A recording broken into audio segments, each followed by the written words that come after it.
Welcome to the California PBIS Coalition's Recognition System webinar for the 21-22 school year. My name is Josh Harrower. I'll be kicking us off today as we go over our recognition system and a number of other things as we talk together. So we will be recording today's webinar. It will be accessible to you shortly after we've finished. So I should say later this week. You'll be able to find it on our website, which will give you access to and information on. This is a webinar, so we won't have a camera or mic function for participants, but we do have the slides available at the site there. And then we also have our colleague, Ginny Joseph, monitoring the Q&A function. And so you can submit questions through the Q&A and those will be responded to and posted back throughout the webinar. We have an exciting announcement, a new resource that was just posted to our website today. It's the recording outlining the culturally responsive field guide that is available to you, that we strongly recommend for trainers and coaches. It's an overview of this super helpful document, and we're really excited to have that posted now to our website as of today. As always, we appreciate your support in promoting PBIS and the California PBIS Coalition through social media. So if you can make use of your hashtags and the handles here, PBISCA, to help with that, we greatly appreciate it. Our agenda for today, we're going to provide a little bit of an overview of the California PBIS Coalition, or the CPC, as we refer to it. For those of you who may not be familiar, we're going to talk about our recognition system, give you a little bit of data from previous years and kind of our overall rationale for the recognition system. We'll go over timelines for submitting applications for recognition, and we'll talk about our authorized CPC external reviewer requirement, which is one of the requirements for receiving recognition.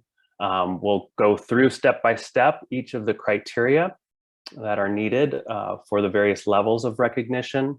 And then we're going to wrap with some additional information on resources and who you can go to for additional information in your region in terms of the regional lead contacts.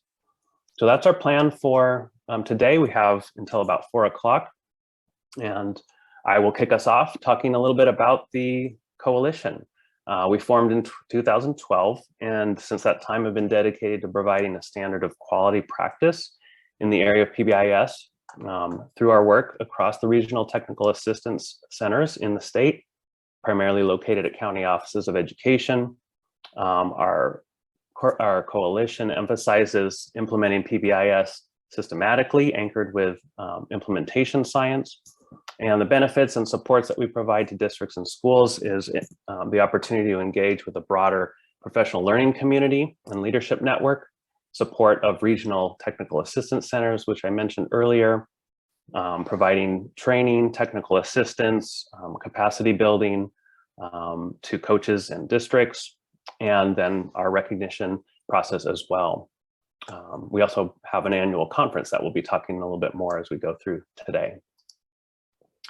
I don't have to tell all of you, we live in a very large state, a very populous state, and so our coalition is organized around the regional technical assistance centers to support nearly 60 counties in our state, over 1,000 districts, in turn to really support the over 6 million students participating in more than 10,000 schools in our state. And that's really our goal, is to see effective PBIS practices being implemented statewide. Here's our team. This is the recognition team is a subcommittee of the CPC leadership team. These are the people who have dedicated their time and energy to really help develop this recognition system, who have put together the guidelines and the criteria, who will be fielding the applications and reviewing those, and then getting back to you with your recognition. So big shout out to this whole group. Really hardworking group, and appreciate all their efforts. A little bit of data from last year. We had nearly 900 schools participating in recognition, which we thought was really great, especially given how last year was for many of us. We just started the ACER certification last year and already have almost 450 certified. And these are people who can help with your recognition application, especially with regards to the tiered fidelity inventory, which we'll talk about. And then one shout out among many highlights, our colleagues in San Bernardino County had 1 out of 3 schools receive recognition last year, which is a great accomplishment we're really excited about. So kudos to them. A little more data. Here's a little bit on our implementation statewide over the years. You can see when the PBIS Coalition was established in around 2011, 2012. Other significant events here, AB 114, School Climate Transformation Grants, Local Control Funding Formula, and the California Dashboard. And despite COVID, a little dip there in our overall numbers, we still did have nearly 300 new schools begin implementing PBIS despite that. We care a lot about fidelity, how the extent to which we're implementing PBIS the way it's intended to be implemented. And this is some great data supporting California's fidelity of implementation of PBIS. And you can see across the tiers, and the dark blue bar is our most recent year that we have the data for, and you can see it's maintaining at a really high level with over 70% fidelity averaged across tier 1 in our schools in the state, almost to 70% averaging in tier 2, and still right at 60, just above 60%, even at tier 3, which is just really encouraging data. So great job, everyone. That's your data. So kind of stepping back a little bit and thinking about the big picture, why we're developing a recognition system and have been doing this now for a while. We really want to celebrate the efforts of all of our educators across the state who have been implementing PBIS practices and doing such a great job to impact the lives of students in such a positive way. So that's an opportunity. That's really kind of a main goal, is that opportunity to reflect and celebrate the progress that people are making. We also care a lot, as we've said, about providing examples and exemplar schools for other schools to take a look at. Those of you who are implementing will likely be contacted by other schools who are beginning their PBIS journey and wanting to see an example. Well, how about an urban high school or a rural elementary school or this? Have they implemented PBIS? And because of all your hard work, we can say yes to those questions and send them your way. So that's kind of why we do this. It really provides opportunities for schools across the state to take on PBIS efforts and just to celebrate the efforts of those of you who've been implementing now for a while. So a little bit about the acknowledgements itself. When your application has been determined to receive one of our levels of recognition, bronze, silver, gold, or platinum, you'll be contacted with a congratulatory email. You'll receive an electronic decal representing the level of recognition that you earned. You can display that on your website, through school communications, around the building, however you'd like to do that to promote it and celebrate your accomplishment. Your school name will be prominently featured on our website. And then at our annual conference in October of this year, we will acknowledge all of you who have received recognition, and we have some fun activities planned for that to really acknowledge your efforts in person, fingers crossed. Some responsibilities we ask of all the recipients, just that you allow and welcome representatives from schools or districts to visit your building and attend PBIS school team meetings, particularly in this case, the meetings visited by the ACER, who will be conducting the tiered fidelity inventory to help your school earn recognition, so that you are welcome them. Share materials related to your implementation, share data and other aspects of your implementation for publication or dissemination purposes, and arrange for PBIS information from your district or school to be displayed on your school website. And with that, I'm going to turn things over to my colleague, Teresa. Thank you, Josh. Good afternoon, everybody. So this is our timeline for this year. The window for application opens today. Those who were not able to make today's live webinar will really have that recording available on our website as we introduce this year's criteria. The application window is a little over 3 months and will close May 6th, which is a little bit earlier than previous years. We just want to improve our process in responding to any errors with applications, and that just gives us just a little bit more time. Also, just as a reminder, we do not accept late applications, so we would highly recommend that you add the date to your calendar of May 6th and also share that with those that you are supporting. And we hope that you can join us for our October 5th through 7th annual PBIS Coalition Conference in Sacramento.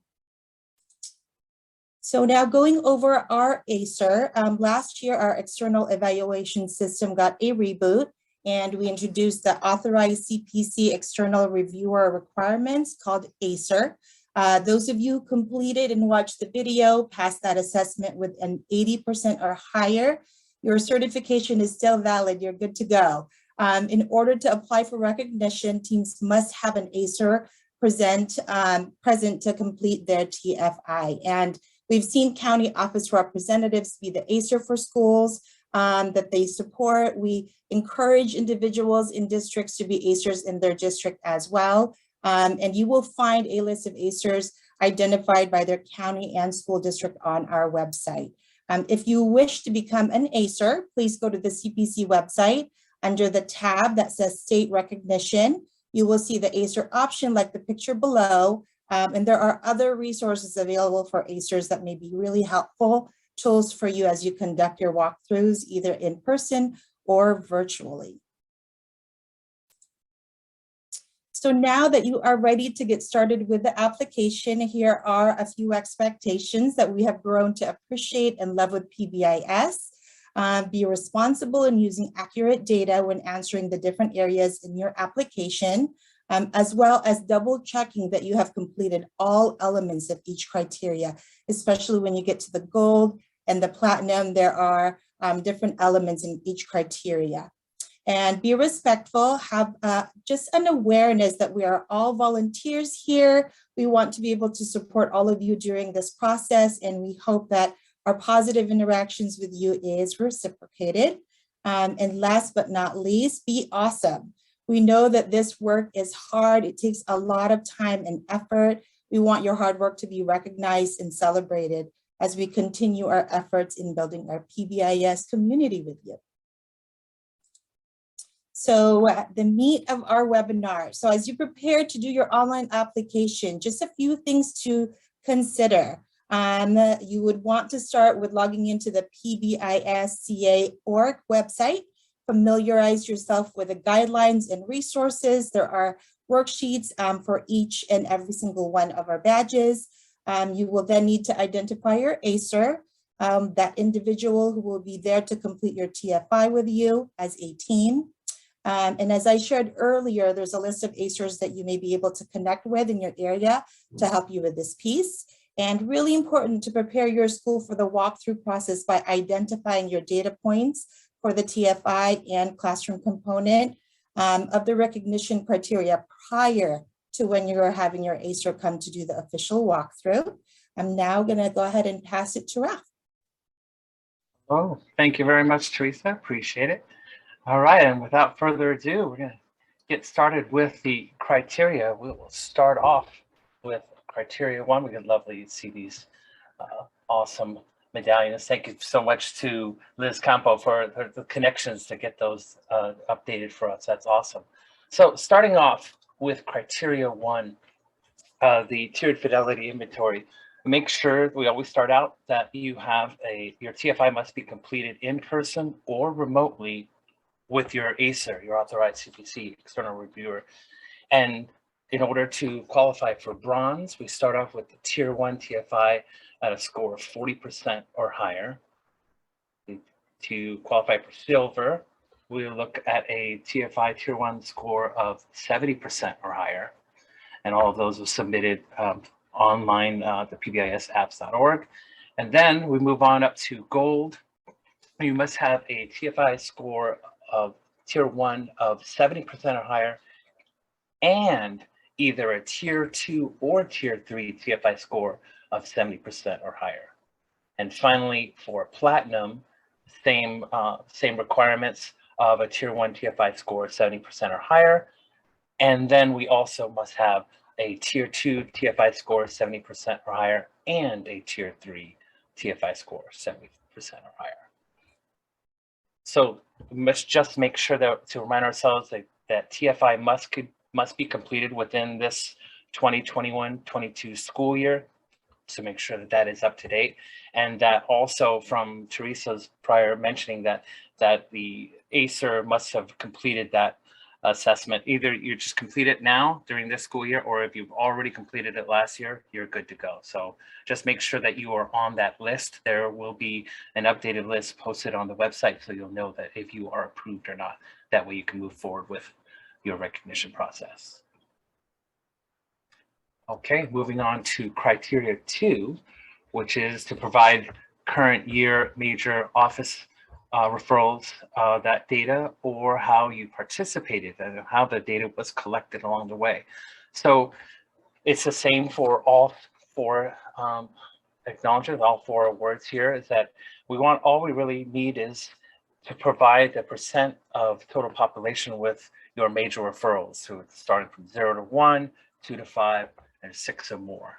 And the example on to the right-hand side is really, we want to make sure that the population adds up, adds up to 100%. So it's criteria 0, 0 to 1, 2 to 5. Those we would, obviously Swiss is easier. You can go on to PBS apps to use Swiss and upload that data. But we also have an alternative method for those who are not using Swiss, or don't want to just single out to Swiss users or non-Swiss users. So it's either or. And check with your coach, regional lead. They can help provide support so that you can collect that data. Moving on to criteria 3, the SEL and mental health component is similar to last year. We're now shifting it over to those. The intent is really to learn and grow and expand with the ISF, the Interconnected Systems Framework. So this year we are asking those who are applying for bronze or silver to read and download the ISF 101, 201, and 301 sheets, which are going to be on the website provided. Then we move on to gold. Last year, the requirement was to read those. Now we would like you to not only read them, we would like you to explore the companion guide that it comes with, and then identify one tier 1 TFI item that you'd like to prioritize and move forward with. So we're just looking for some ideas along the way, and how are you going to implement that? And the same goes along with Platinum, that you're reading those documents, you're exploring them using that companion guide, and then how are you going to be integrating them into your school site? So then criteria 3, we're continuing on, that there is a webinar that is no longer a requirement, but it's a very useful tool that you can really dig a little bit deeper into the ISF. Those 3 documents right there, you can see that we will be providing those links for you to download and read at your leisure. And then the companion guide link will also be provided for you as well. There's a brief on the website.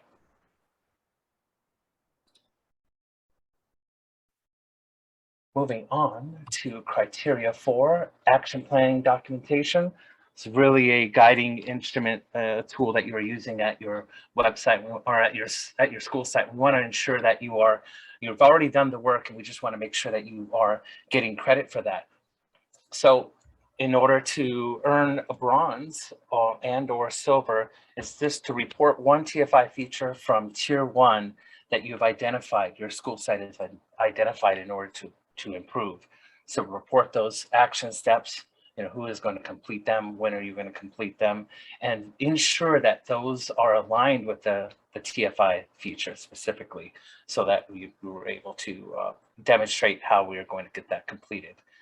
As we move and progress up to gold and platinum, for gold, we must identify one TFI feature from tier 1 and one feature from either tier 1 or tier 2 tier 2 or tier 3 that your team has identified to improve, and the same things, demonstrate those steps, who's going to complete it, what is the current process, and when is it expected to be completed by. And when you move up to platinum level, now you must report a feature from each of the 3 tiers, tier 1, 2, and 3, that you identified to improve, and discuss your action steps moving forward.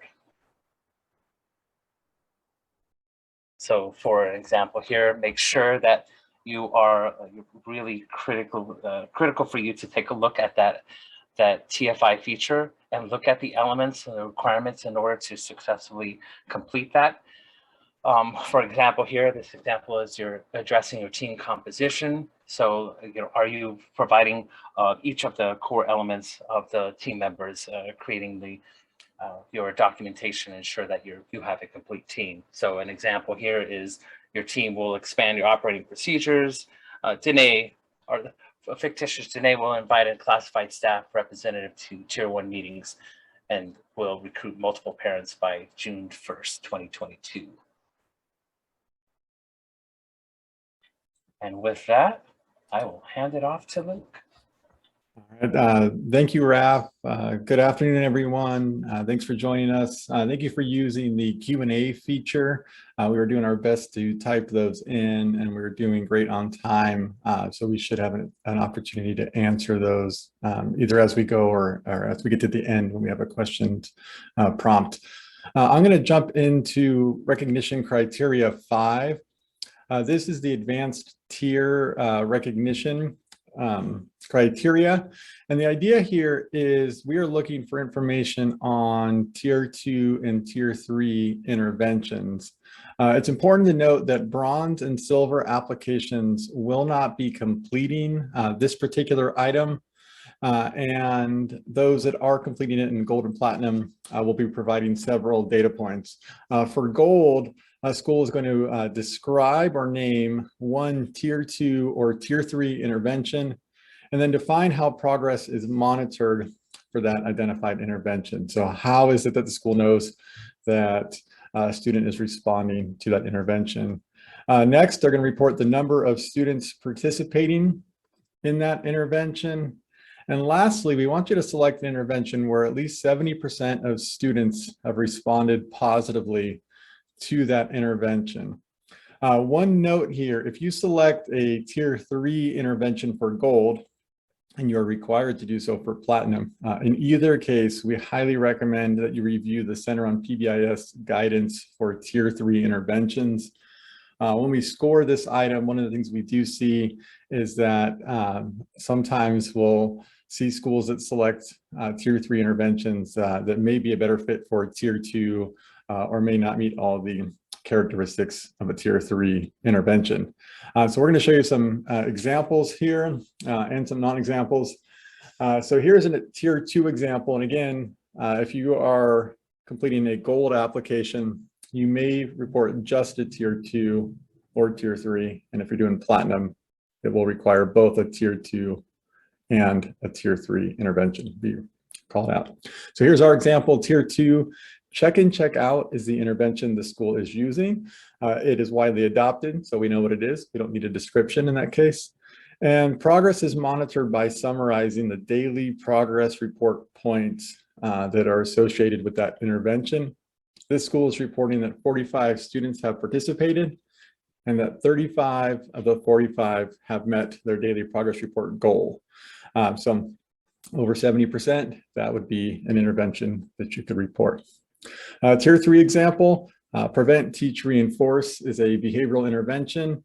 And in this case, it is monitored using a tool specific to the intervention called a rating scale tool.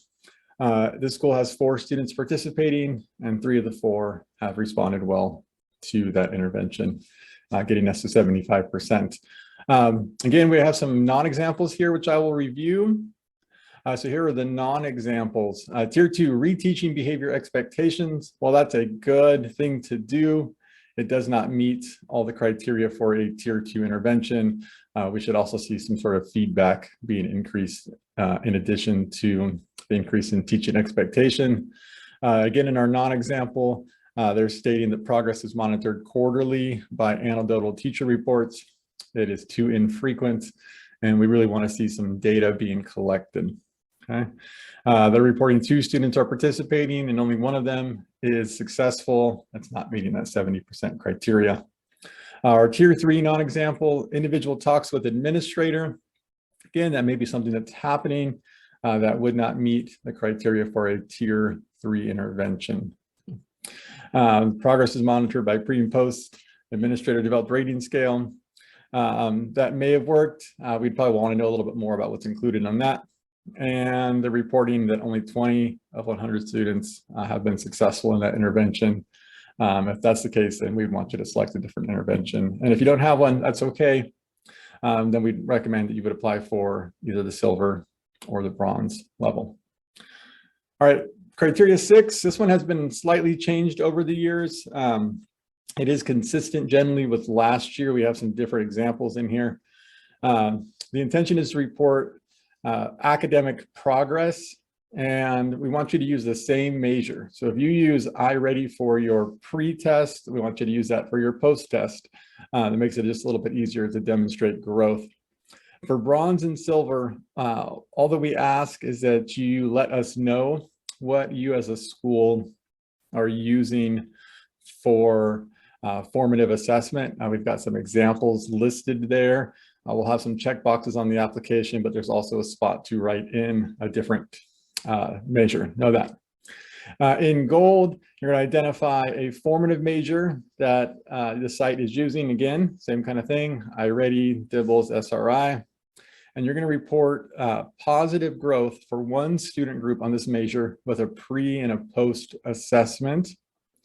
And where we've seen schools struggle with this item is schools sometimes will forget data. So when you're responding to this one, we really want to see data. So how is it that you know that the student group is growing?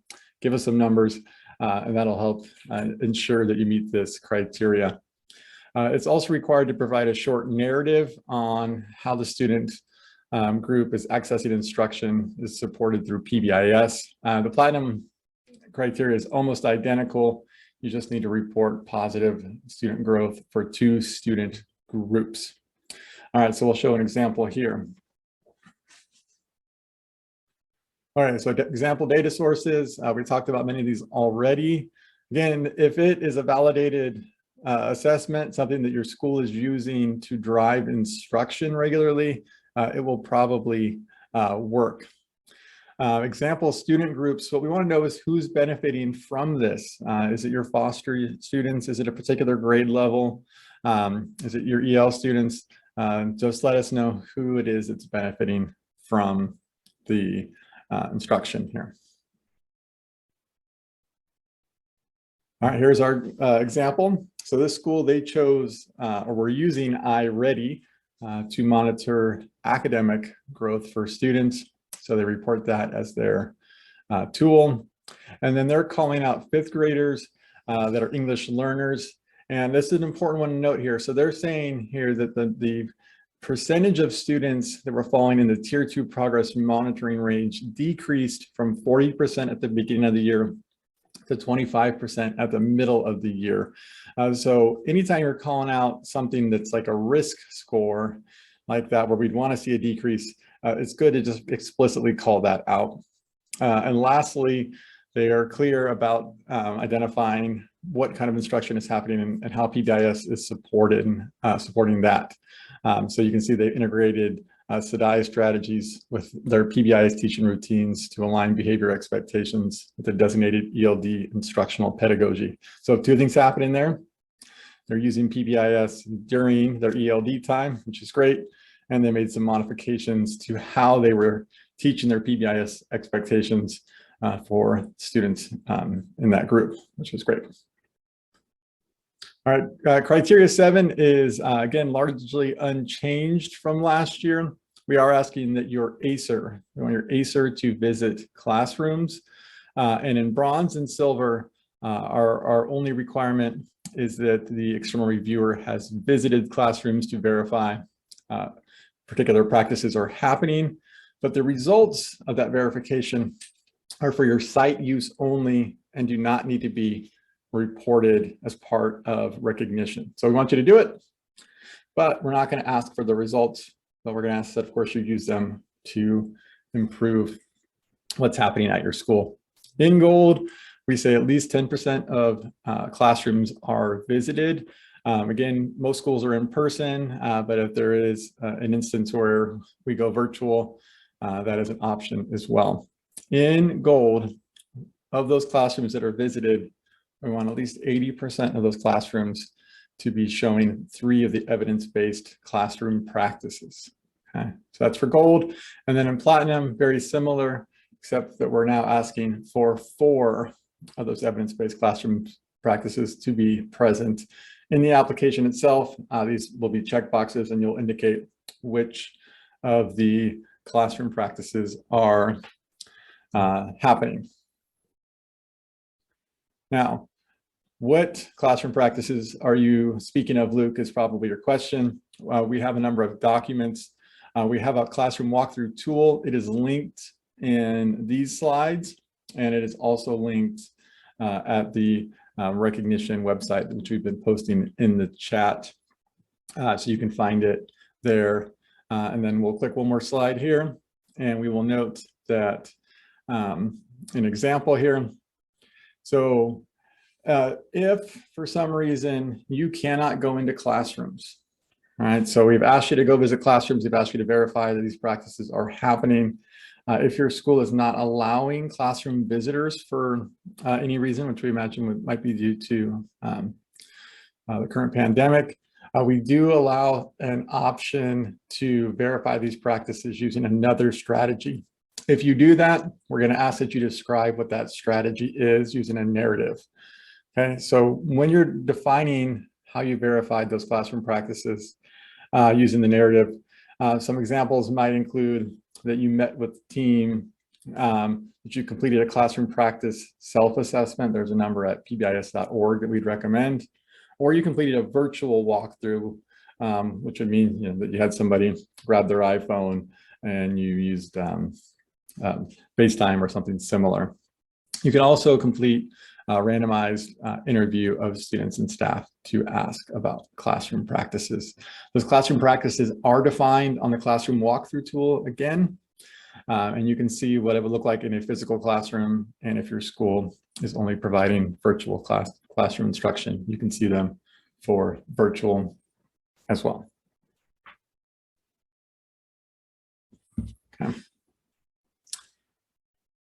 Okay, again, so you can use your physical data or you can use the virtual option this year. The virtual option may go away next year, so just keep an eye on that as we progress through the years here.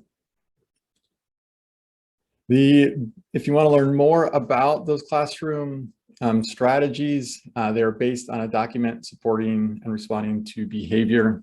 It's available at pbis.org. It is also linked at our website and in the recognition criteria. It was our, and finally here, it was our intention to add a required item, including the PBIS cultural responsiveness item. We did a pilot test of our recognition criteria, and we got some feedback that adding a criteria this year with all the complications of school was going to be challenging for schools. So we are using this item as a pilot this year. Expect to see this or something similar as a required item next year. But we are going to ask that you complete this item so we can see how schools are progressing with respect to ensuring that their PBIS practices are indeed culturally responsive and affirming. So it is a pilot item. There is an option to skip it. That'll be noted in the application and the worksheets, but we're going to ask that you do it as kind of the default, if you will. We're going to have you download and read the PBIS Cultural Responsiveness Field Guide. It could just be one person on your team if you have a PBIS team lead. And then using that guide, and that guide has specific guidance based on TFI items, we're going to ask that you report one TFI feature from Tier 1 that your team has identified to address using the PBIS Cultural Responsiveness Field Guide. and report the steps, action items the team has identified to improve the cultural responsiveness of the identified key feature. Okay, so you're going to pick the TFI item. You can tell us what are you going to do to make it more culturally responsive, more affirming. Okay. The steps must enhance the cultural responsiveness of the selected item. And while we do want you to explore the cultural responsiveness field guide, we also want you to take action using it. This item, again, will likely be required next year. So we say now, why not do it, practice it? You're probably doing this work already, and give us that good information. We provided 2 examples of what this could look like. Okay. So the school reported that, yes, they did download and read the cultural responsiveness field guide. And this school is working on TFI item 1.4. Okay. And to address this item, their team will support all of their faculty in completing an activity called the personal matrix with their students. So it's an activity that they would complete with their students, where they have their students reflect on how their school-wide expectations and their expectations at home may align or be different, and provide some feedback and discussion on that. And again, we've noted when that's going to be done and who is in charge of completing it. And then we have one more example with respect to disaggregating school discipline data. These schools did not have to make these things up. These are clearly things that are called out in that document that we are recommending, again, that you read. All right. And that is it for that item. And I'm going to hand it to Jennifer to bring us home here. Wonderful. Thank you, everyone. All right. So as we can see in the Q&A box and in our chat, there are many questions after this initial informational webinar, and we want to let you know that we're here to support you in your recognition journey. This is a wonderful opportunity to celebrate the accomplishments of our schools this year and providing the positive culture and climate that we know is so important right now. So please know that on the website, you will have access to your regional lead contact. So that is the best way to get that localized support in the recognition process. So we encourage you to reference those people on the website. And you can see the link is right there in the middle of your screen. You'll also find that if you go to our California PBIS Coalition website. When you access your regional leads, not only will you have access to support in the recognition process, but also support in training resources and tools, or in coaching and those things that sometimes come to the surface as you're engaging in the recognition process. So if you are not yet connected with this amazing team of individuals, we encourage you to do that and use that as a resource in the recognition process and beyond. As you begin to engage in that process, we did just want to give you a few FYIs that often as we review the recognition application seem to rise to the surface. So as you're going through the process, again, we see in the Q&A, and we will have time to answer some of those questions live in just a moment, that there are some common themes and questions that often come to the surface as you're completing the online application. But there's also some common pitfalls that come to the surface as well. So we wanted to give you an opportunity to address those at the forefront of your application, so that every school has the opportunity to engage in recognition and support the full validation of their efforts this year. So number one, typing errors. It is an online application. We do know that that text box is very small. So review, review, review. Please make sure that the information that's inputted is accurate. Even if it is a typographical error, for example, entering 11% instead of 1%, that can often take a school out of the recognition criteria. So please review the typing errors. Number two, incomplete answers. We encourage you to be succinct and concise, but not to the point that your answer is not understandable. So please make sure as you're providing that input that you are concise, but it also is complete, so that we can understand what is being provided from the perspective of someone that is not in your school community, but instead is someone beyond. And then finally, action plan alignment. So please double check your references and your sources. If you are citing, for example, that you are referencing TFI question 1.3, then please make sure that not only does your answer accurately connect to TFI 1.3, but so does your response. If your answer is closer to 1.4, then that misalignment again can often impact the success in the recognition process. So please make sure that you are spot on with the answer, particularly back to the TFI.